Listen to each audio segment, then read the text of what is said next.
So today I am started journey from Bhubaneswar to Berhampur. ঠিক আছে, বহরমপুর এটা আমাদের মুর্শিদাবাদ বহরমপুর না, এটা উড়িষ্যা বেরহামপুর।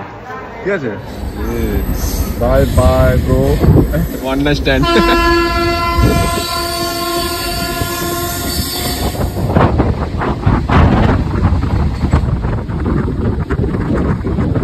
ওইটা একটা চিল্কা হ্রদ, ঠিক আছে, একদম চিল্কা হ্রদের পাশ দিয়ে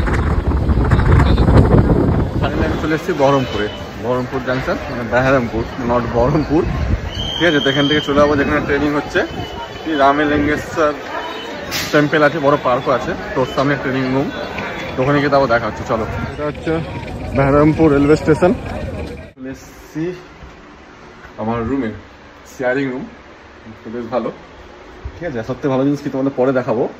1 hour later. তো জায়গাটা খুব সুন্দর। ঠিক আছে, আসার সময় যে বললাম, যেটা দেখালাম তোমাদের, এটা কোনো চিল্কা হ্রদ ছিল। ঠিক আছে, তো ওটাও কাছে, এখান থেকে অনেকটা কাছে। তো লোকেশনটা এমন পেয়েছি, এমনি আমার একটু ঘুরতে ভালোই লাগে। যেমন ব্যাঙ্গালোরে ছিলাম, প্রত্যেক ছুটি পেতাম সানডে করে, আর এক একটা লোকেশনে চলে যেতাম ব্যাঙ্গালোরে। পুরী এখান থেকে 150 কিলোমিটার পড়ছে পুরী। ঠিক আছে, আর হচ্ছে আমাদের চিল্কা যেটা, সেটা মোটামুটি 30-40 কিলোমিটার পড়ছে। তো ছুটির দিনে তো আমি একবার যাবোই ওখানে। তো যেহেতু ঘুরতে ভালোবাসি, তার জন্য মানে বারবার এদিকে ওদিকে যাওয়া আসা হচ্ছে আমার। ঠিক আছে, জানি না কপালে কি আছে।